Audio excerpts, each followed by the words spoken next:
Welcome back to another edition of the Saturday to Sunday Football Podcast. I am Paul Perdichizzi, and thank you for joining me as always. Dynasty rankings are once again the topic of conversation today. If you missed the most recent episode, I shared my top 40 Dynasty quarterback rankings and my tiers. Today, I'm going to pivot to the running back positions, 10 tiers, top 80 Dynasty rankings. Continuing this little mini series, wide receivers will be next, tight ends will be after that.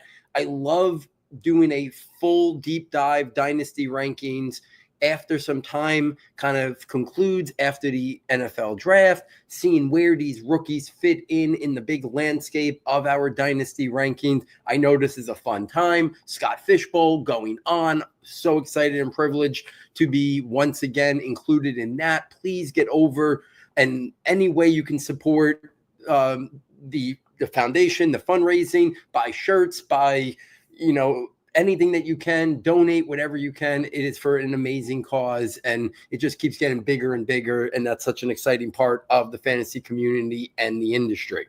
So let's spin gears, get into the running back discussion, my tiers, my rankings, break it all down for you, and how I came up with these rankings. First, tier 1 for me includes only 3 running backs. It's my number 1, number 2, and number 3 running backs. They are Bijan Robinson of the Falcons, Jahmyr Gibbs of the Lions, and Ashton Jeanty of the Las Vegas Raiders. When I look at that tier, Bijan, to me, based on the workload share, deserves to be at the top of that. But I do think there's a little bit of a wild card there with Jahmyr Gibbs. With Ben Johnson gone from Detroit, does the new offensive coordinator say, you know what, Jahmyr Gibbs is arguably our most talented offensive playmaker. Amon-Ra St. Brown, very talented. Jameson Williams, very talented. But Jahmyr Gibbs is the most talented, I think, offensive skill player on that roster. Do they start to phase David Montgomery to be a little bit less part of the offense and Jahmyr Gibbs to be a little bit more a part of the offense? Because if that happens, then I do think you could see a scenario where Gibbs is maybe more valuable than Bijan Robinson. They're both early Dynasty overall draft picks. To me, they're the clear 1-2 right now in running back rankings. My third guy in this tier, my third running back overall, is Ashton Jeanty. The only reason I have him at 3 is because he's never proved it in the NFL yet. But if we fast forward a year, there's a strong likelihood Ashton Jeanty leapfrogs Bijan Robinson, Jahmyr Gibbs into the top spot. A little bit younger, a little bit. So it's possible. But Bijan Robinson, heavily involved in the pass game. Jahmyr Gibbs, heavily involved in the pass game. It's a wait and see with Ashton Jeanty. We know he's uber talented as a pass catcher. We saw that 2 years ago in college. We didn't see it a lot last year. How quickly does Vegas want to incorporate that as a pass catcher could be the difference in whether or not he can overtake Bijan Robinson and Jahmyr Gibbs and show that he can be an elite running back at the NFL level. But is he that dual threat? He's got the skill set to it, but do they utilize him like that? I do think is a legitimate question, especially in year 1. They might want him to mostly focus on the running, use him a little bit in the pass game, but not be a heavy emphasis. They have Brock Bowers. They have Jacoby Myers. They drafted Jack Bash. They drafted Dante Thornton. They have options in the pass game. Are they going to utilize Ashton Jeanty that much in the passing game out of the backfield or focus more on him on the ground? To be determined. Next tier. This is going from my number 4th to my number 9th overall Dynasty running back. Number 4 is Devin A-Chain out of the Dolphins. Number 5 is Saquon Barkley of the Eagles. Number 6 is Breece Hall of the Jets. Number 7 is Jonathan Taylor of the Colts. Number 8 is Omarion Hampton of the Chargers. Number 9 is Bucky Irvin of Tampa Bay. Let's start. Devin A-Chain almost made my tier 1. The only thing that held him back is even though we saw a heavy workload last year, does he have the frame to hold up to as many touches? Now, you can make the case that A-Chain and Gibbs are not all that different in that regard. So I do think he's right on the precipice of joining that tier 1 and making it a tier 4. But for me right now, he's at the top of my tier 2. We know the season Saquon Barkley had. I think for him, it's when these things start to fall off a little bit at his age and wear and tear. But with the Eagles, with that offensive line, if he has 2 more elite years left, I think he still warrants being up here 2 or 3 more years. When I'm looking at running backs, I'm really thinking of a 2 to 3 year window. Things change too much. So if I knew Barkley had 3 years left of elite production, he'd be a tier 1 guy too. But is it 1 more? Is it 2 more? Is there another injury in there that changes the thing? So I kind of settled in 5th overall in tier 2. Breece Hall of the Jets. We know how uber talented Breece Hall is, but there's been a lot of stuff just building around Breece Hall. Some trade discussions. They drafted a couple running backs over the last couple of years. Now it's a new regime. What do they think about Breece Hall? Do they maybe say, you know what, we're not going to give him a big contract extension and look to trade him at some point? So there's a little bit of uncertainty around Breece Hall. But what's not uncertain is how talented of a player he is. He has not been in a great supporting environment there. We'll see with Justin Fields there. Does that hurt Breece Hall at all? Sometimes you could say the running quarterback helps. Sometimes you could say it hurts because you lose some stuff. But Justin Fields is not a guy who's going to take a lot of short yardage touchdowns like a Jalen Hurts does or a Josh Allen does. So I think it does open up the possibility. Some RPO stuff, some option stuff could open up some lanes for Breece Hall as well to see some big-time runs. The Jets maybe have finally fortified the offensive line, spending another first-round pick on that as well. Been building that up over the last couple of years. Jonathan Taylor, similar situation. Quarterback is an uncertainty, but we know what type of talent Jonathan Taylor is. I think he's still going to be a top-tier running back for another few years. We know he's productive. We've seen it, which is why I have him there at number 7.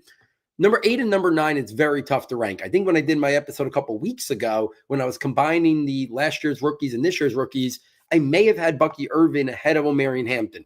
It is a coin flip. So whether you want to go Omarion Hampton at 8, Bucky Irvin at 8, and the other one at 9, I do think you can make the argument that either one of them deserve to be there. We saw Bucky Irvin do it last year, but I do think Omarion Hampton coming out as a prospect was a far superior prospect than Bucky Irvin. So you either can go with the guy who had the really great track record in his rookie year, forget about the draft pedigree coming out, or the guy with the higher draft pedigree and the higher draft stock coming out, but doesn't have any production. So I think that's a coin flip either way. I kind of put the draft capital stuff out the window after Bucky Irvin's year last year. So that's why I could see number 8 Hampton or number 8 Bucky Irvin, and then whoever's there would be your number 9. So that makes up my tier 2. Tier 3, very small tier. All of these guys have the potential to be top 5 running backs in this season. One has the potential to be the number 1 overall running back. Kyren Williams of the Rams is my 10th rated running back. Josh Jacobs of the Packers is my number 11. Christian McCaffrey is my number 12 of the 49ers. Obviously, McCaffrey is the one I'm talking about when we're talking about the upside and potential to be RB1 overall. We've seen McCaffrey do it multiple times. We know what type of high-end upside and talent he has. We also do know that the injuries have derailed multiple seasons at times of Christian McCaffrey. But if he's playing and he's healthy, I would expect him to have another 2 or 3 years of really high-end production. And the one thing that's nice about McCaffrey, and I'll mention his name a little bit later, Derrick Henry, what's nice about that is McCaffrey also can age a little bit better because his receiving production is so prolific that even if his running production slows down, or even if a team, whether it's 49ers or if he ever moves on from the 49ers, even if they want to cut back on McCaffrey's touches, he could still be an impactful fantasy running back in PPR settings, because I could still see him being an elite third down running back and mix in on some other stuff as well. So I don't think it's going to be as drastic a fall off the cliff for McCaffrey as it might be for some older running backs that hit a wall. McCaffrey's going to have that pass catching back upside to fall back on if his rushing production starts to falter or cut back based on what the team wants out of him. So that's why he's there at 12. I wanted to get him in my top 12. Kyren Williams is a real interesting one because if the Rams sign him to an extension, and there's been some whispers that it might happen, even though they've drafted Blake Corum and Jarquez Hunter over the last 2 years, if they were to sign Kyren Williams, you can make the case that he's got to be bumped up, maybe even ahead of some of the other guys, Bucky Irvin, Omarion Hampton, Jonathan Taylor, Breece Hall, because we've seen what type of usage the Rams have been willing to give him. We know the Rams are conducive to a strong running game. We know Sean McAvee likes to really ride one running back, even as they've made investments. So we'll see. Kyron Williams, if he's not on the Rams next year, he might drop 10, 15, 20 spots in these rankings. If he is on the Rams, he might solidify himself as a top 10 back for another few years, and that makes him a very intriguing high-end dynasty asset.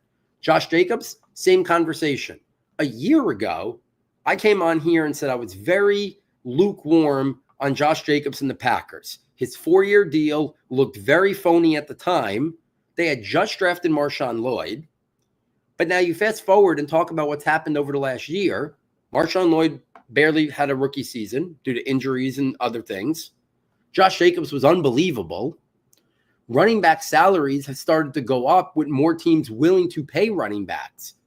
All of a sudden, that 4-year, $40 to $44 million contract that Josh Jacobs signed, which looked like it could have been almost a 1-year deal and then the Packers get out of it, all of a sudden it's a very sound or fine or almost valuable running back deal for a top-end running back. So now the question becomes I don't think Jacobs is leaving anywhere anytime soon. If he's good again this year, he's coming back for a 3rd year. And I think he could be there for his 4th year. So I think what looked like a 1-year deal is definitely a 2. I would say strongly likely a 3, and now even possible to be a 4-year deal with a good play caller, a good supporting environment. So I really like Josh Jacobs still there in my top 12. Let's keep this moving and move to my 4th tier. My 4th tier has my 13th through 19th running backs. You will see some more younger players, some rookies from this draft class as well. 13 is James Cook out of the Bills. 14 is Travion Henderson out of the Patriots. 15 is Chase Brown out of the Bengals. 16 is Kenneth Walker out of the Seahawks. 17 is RJ Harvey out of the Broncos. 18 is Quinshon Judkins out of the Browns. 19 is Caleb Johnson out of the Steelers. So we see all those other running backs from this year's draft class, the top ones: Harvey, Judkins, Henderson, Caleb Johnson.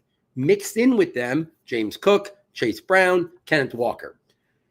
James Cook is coming off of a monster season last year, but there's always a but a lot of times.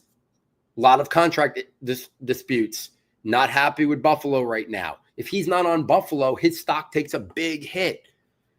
A lot of touchdown regression probably in the works for James Cook as well.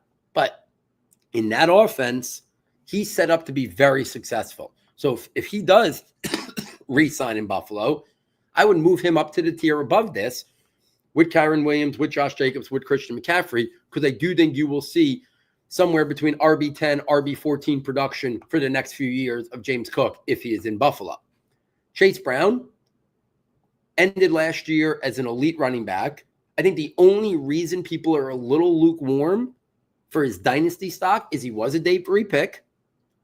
This year, the Bengals didn't invest in a running back, but is there a scenario where maybe next year's draft, they look at a running back somewhere on day 2 to pair with him, and then, or maybe last year, people want to see a little bit more before they buy all in on Chase Brown. I am very high on Chase Brown. I think he's going to be the Bengals guy for the next couple of years. So I think he's another guy you can put right there at the top of this tier, very close to joining the tier above that.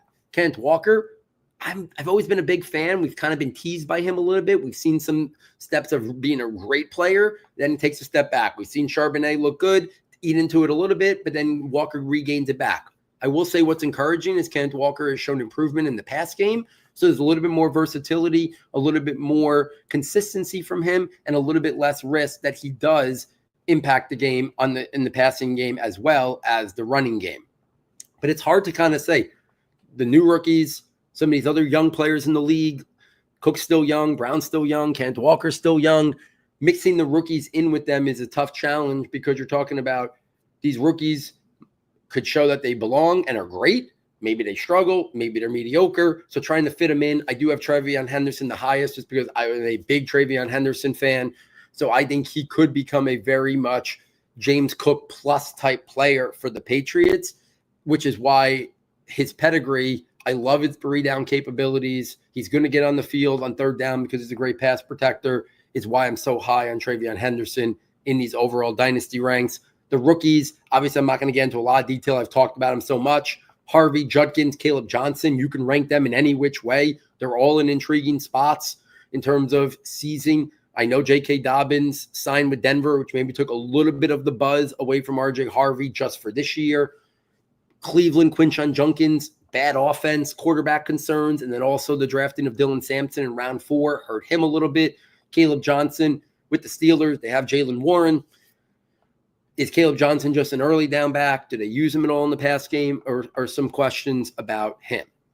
Let's take this to my next tier. So now we are in tier 5. Tier 5 is what I call my still really good veteran tier.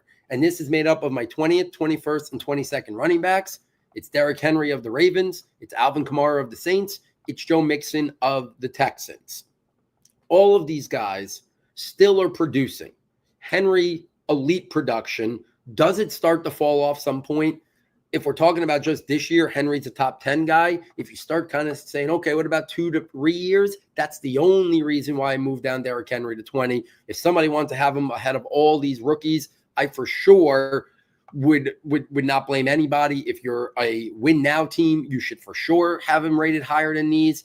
When I do these rankings, I try to look at it as if it was a startup draft. I would have a hard time picking Henry over these highly regarded rookies from this year in a startup, because I'm not usually building my team year 1 to try to win, which is when I make my dynasty rankings. That's kind of how I don't look at it like that, like year 1 trying to win. I try to look at it as a mix of young and in prime trying to win really year 2 and beyond, which is why I would prefer some of the rookies over these veterans. But Henry was still great. Kamara was great last year. Joe Mixon, even though his efficiency wasn't good, got a lot of usage, still attached to a good offense there in Houston, which is why I have those guys grouped together in a small tier 5. If we spin this to tier 6, this is going to take me from my 23rd running back to my 33rd running back. Big tier filled with some young players, some rookies, some veterans, some guys who have emerged a little bit further into their career. At 23 overall, it's Chuba Hubbard of the Panthers. 24 is Isaiah Pacheco of the Chiefs. 25 is Tony Pollard of the Titans. 26 is James Conner of the Cardinals. 27 is David Montgomery of the Lions. 28 is Cam Scatterbo of the Giants. 28 is Tyrone Tracy of the Giants. 29 is Cam Scatterbo of the Giants. Number 30 is Bashal Tudin of the Jaguars. Number 31 is Trey Benson of the Cardinals. Number 32 is Brian Robinson Jr. of the Commanders. And number 33 is DeAndre Swift. What we saw out of Chuba Hubbard last year, combined with an ascending offense with the Panthers, with Dave Canales at the helm, Bryce Young looking better last year, Jonathan Brooks' career kind of up in the air, Chuba Hubbard really seized the role. They gave him a nice contract extension. So I think that he could be the guy for a couple years there. Even if they start to work Jonathan Brooks in a year from now, I still think Hubbard could produce a few quality seasons there for the Panthers. Still a relatively young player, so that's why he starts this tier. Isaiah Pacheco a year ago would have been a top 15 running back. Still only like 26 years old, attached to a great offense, but uncertainty following this year. If he looks the same as he did 2 years ago, and he signs with the Chiefs, he's going to catapult maybe 2 tiers above this and be a really solid running back for the next couple years. But there's a lot of uncertainty with him. Coming back from injury, no contract after this year, a lot of things that can move the needle here a little bit with Pacheco. Does somebody emerge in KC? Does he never look as good as he did 2 years ago? He runs very tough, very aggressively. So that's why Pacheco in this tier. Tony Pollard, bounce back year for the Titans last year, kind of held Tyjae Spears pretty far away from him. It was not nearly as much of a committee as people thought. So Pollard, I think, has a couple years left as a functional RB2, RB3 for fantasy. 26-27 with Conner and Montgomery, 2 aging veterans, but still producing really good fantasy production. Montgomery in that role, splitting with Jahmyr Gibbs, getting a lot of touchdowns, great offense. And then James Conner, when he stays healthy, all he does is produce good fantasy seasons. Everyone was ready to write him off, myself included, when they drafted Trey Benson early in the 3rd round last year. James Conner held on.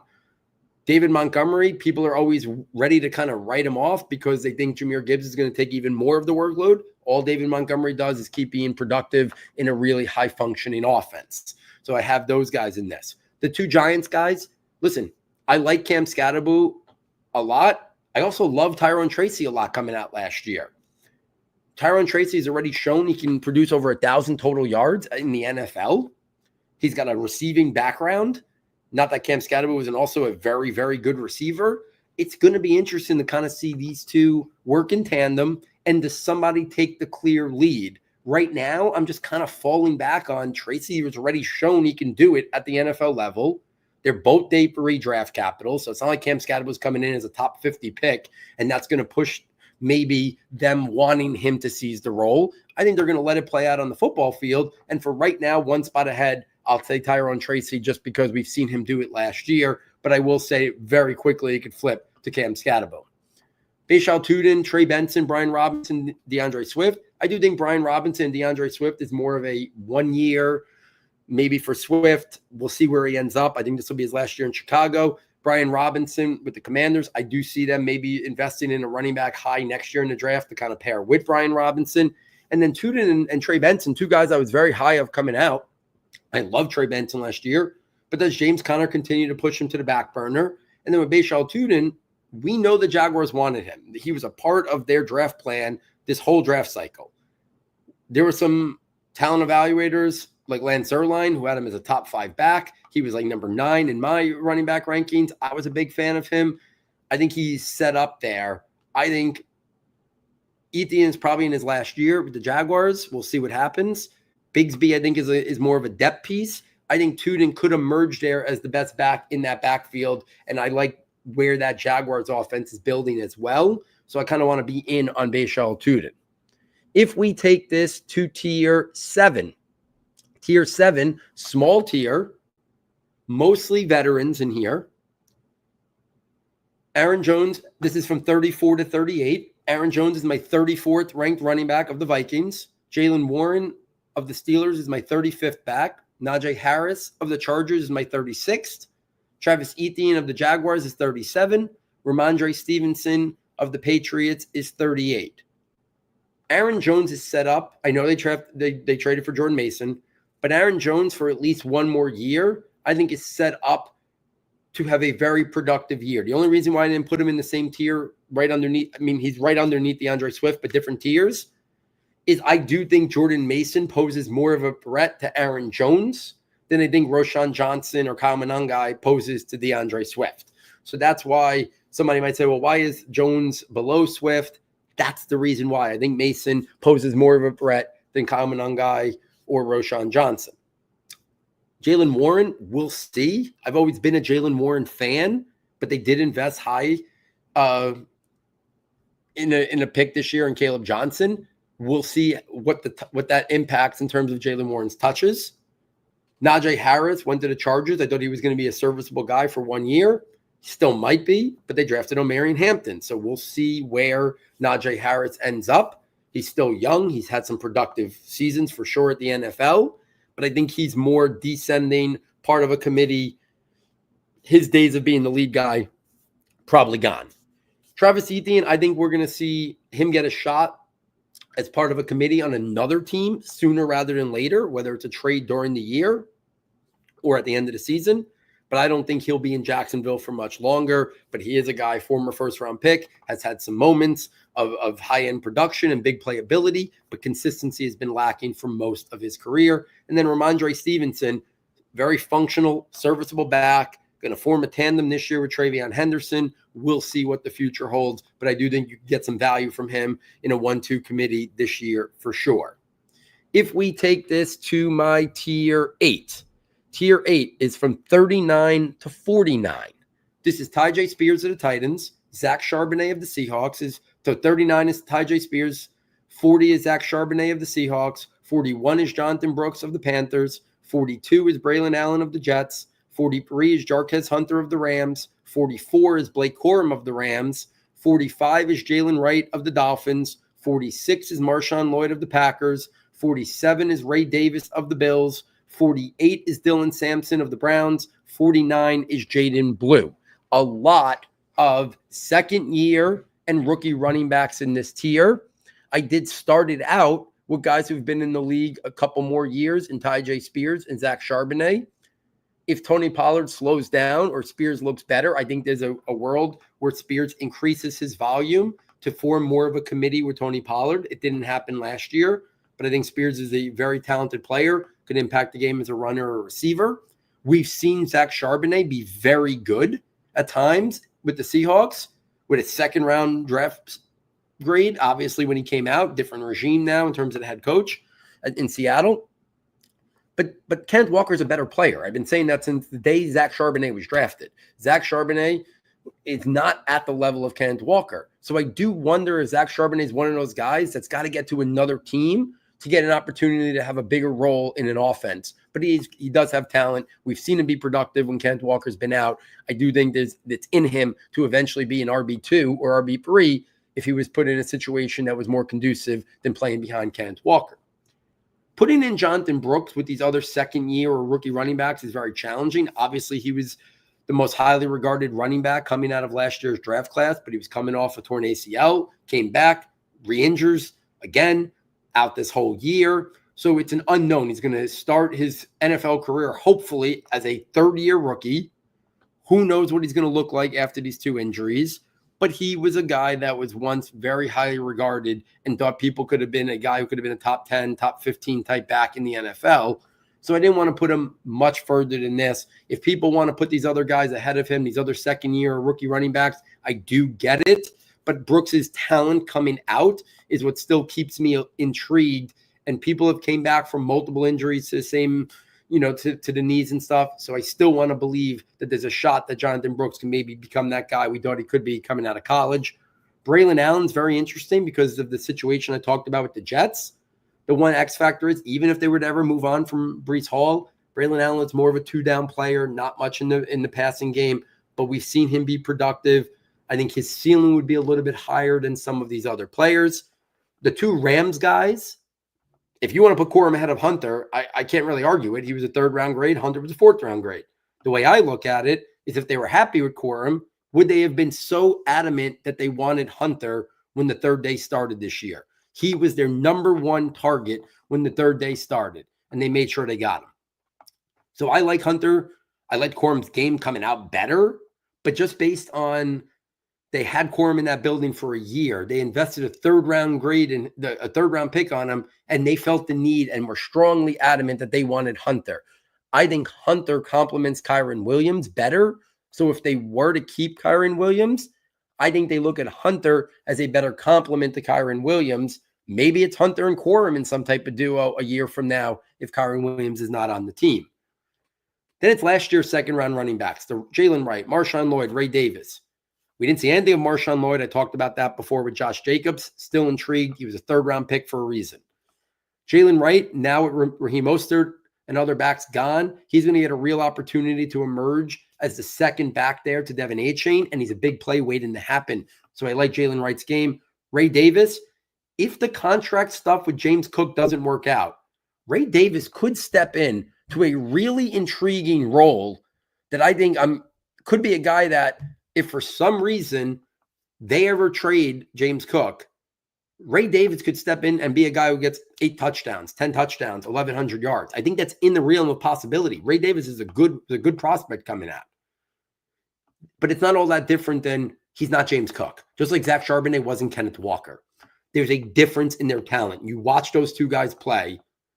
Ray Davis doesn't have any juice. James Cook is a big play waiting to happen. They're both solid pass catchers, but James Cook's a better pass catcher. But if he was to get a bigger role, I think he could be a functional, good starting back in that Bills offense. And then rounding it out with the two rookies, Dylan Sampson at the Browns, Jaden Blue. Bad landing spot for Dylan Sampson because they drafted Quinshon Judkins 2 rounds ahead. But I really do love the player. I actually had Dylan Sampson ahead of Quinshon Judkins pre-draft. So did other people. Mike Renner loved Dylan Sampson. Other guys at Pro Football Focus love Dylan Sampson. We'll see. It's not like Quinshon Judkins is well established. So if Dylan Sampson looks better, I do think he can carve out a role there, which is why I'm a little bit hesitant to have Quinshon Judkins as high as some people did in their rookie rankings or in their dynasty rankings. because of how much I like Dylan Sampson. Excuse me. Jaden Blue, I think he's going to seize a significant amount of touches with the Cowboys. The concern is I don't envision a scenario where he's more than an 8 to 10 touch player. At some point, Dallas is going to have to invest in a free agent back that's a clear starter or a top 50 pick or so to be the guy, even if Jaden Blue looks good. So there's a world where Jaden Blue could be an impactful player in 8 to 10 touches, but I'm not sure I see a path where Jaden Blue is more than an 8 to 10 touch player in the National Football League, which does hurt his fantasy value for sure. Let's take this to tier 9 and then tier 10. I'm not going to go through every single player in this tier. Tier 9 goes from 50 to 63. It's Jordan Mason of the Vikings. Obviously, upside to seize a bigger role there with an aging Aaron Jones there. 51 is Tank Bigsby of the Jaguars. Talked about him before. We'll see what happens with Travis Etienne. If they were to trade Travis Etienne and it was Tuden and Bigsby, I think that would increase Bigsby's stock significantly. 52 is Rachaad White of the Bucs.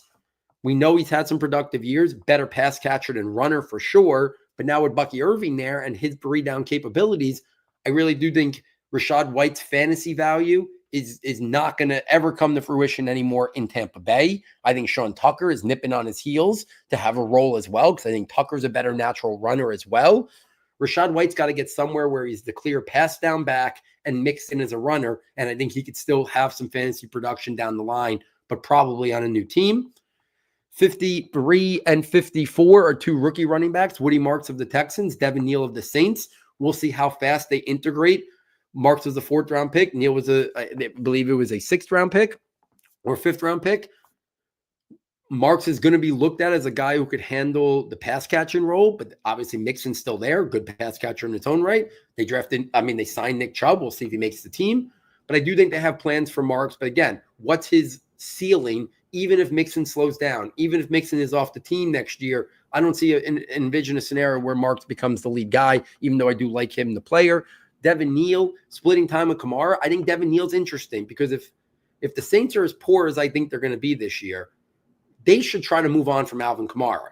And does that give Devin Neal a golden opportunity during his rookie year to seize a bigger role and maybe be looked at as a starter in his second year? That's the intrigue of Devin Neal. I do like the player. Not great at anything, but I think really solid, average to above average or good at most things. So that's the intrigue of Devin Neal. J.K. Dobbins, we saw what he did with the Chargers last year. He comes in at number 55 for me, now on the Broncos. As much as I like R.J. Harvey, J.K. Dobbins, when he's healthy, produces at a very high clip. So who's to say J.K. Dobbins can't lead the Broncos in rushing this year? So I couldn't go any further. There's still a path where that's feasible, because if he stays healthy, J.K. Dobbins has been a producer. 56 is Tyler Algier out of the Falcons, always playing a role behind Bijan Robinson. We know he's a functional back. He's going to be a guy that when he's after this year and he's a free agent, does a team look at him and say he could be a straight part of a committee? Not as limited as he is behind a guy like Bijan Robinson, but can he be a 1B to someone else's 1A? That's where the intrigue with Tyler Algier is. He's still going to give you some value this year. He's an elite handcuff to Bijan. He does produce some standalone value. And there's intrigue that maybe he can seize a bigger role next year if he moves on from the Falcons. 57 and 58 are two rookie running backs, Brashard Smith of the Chiefs, Jordan James of the 49ers. A lot of intrigue with Brashard Smith. I thought he was going to be a round 4, round 5 player, great pass catcher, former wide receiver. Chiefs have led a 7th-round running back before, become an integral part of their team in Isaiah Pacheco. So I think there's a shot there for Brashard Smith. I mentioned Jordan James was at 58, but let me pair him with 59, which is Isaac Orendo. Those are the two guys behind Christian McCaffrey. If McCaffrey was to go down, I do think Jordan James profiles a little bit better as the more complete player. And then Isaac Orendo, more of that mix him in, big playability, but not as fundamentally sound as a runner for that Kyle Shanahan scheme. 60 and 61, two veterans, Javonte Williams, leaving Denver, going to Dallas now. We'll see a couple years removed from his big injury. Can he get back some of the value he had there for the Broncos as a former high pick? and highly regarded running back prospect. Dallas's backfield wide open now, so we'll see. 61, Roschon Johnson. I talked about him before a little bit with the Bears. He's the next man up. If DeAndre Swift struggles, does Roschon Johnson just by need get thrown into a bigger position here with the Bears? I do think it's possible. 62, Trevor Etienne of the Panthers. 63, DJ Giddens of the Colts. Two more rookie running backs. We'll see if Etienne has a bigger, carves out a role for him this year. They have Chuba Hubbard. They signed Rico Dowdle. They have Jonathan Brooks waiting in the wings. And now they also have Trevor Etienne. Very crowded backfield. I probably should have DJ Giddens ahead of Trevor Etienne. I think I'll make that change. DJ Giddens, I think, has a real shot to be the direct backup to Jonathan Taylor. The problem is Jonathan Taylor is a much more elite back than what's in Carolina. So I don't see a path for DJ Giddens to ever get to a starting role or a significant role. But I think his value as the handcuff and the backup to Jonathan Taylor probably supersedes Trevor Etienne, who right now, long-term, you don't know where to peck him in that order, the pecking order there with so many other backs there with the Panthers. And then last tier, I'm going to run through these.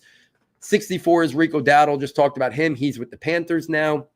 65, but he is coming off a 1,000-yard season, so I don't want to just pretend that's nothing. He had a good season for Dallas last year. 65, Taj Brooks of the Bengals, 6th-round pick. Opening there maybe to become the backup and the guy who can spell Chase Brown and offer something a little bit different. So there is some intrigue with Taj Brooks. 66, Ja'Cory Krosky-Merritt of the Commanders. Talked about him. Some intrigue there. He didn't have his eligibility issues. I think he could have went a round or two higher, and maybe we're talking about a guy with a little bit more buzz to him, but I still think there's a path for him to become the second best pure runner for the Commanders this year after Brian Robinson.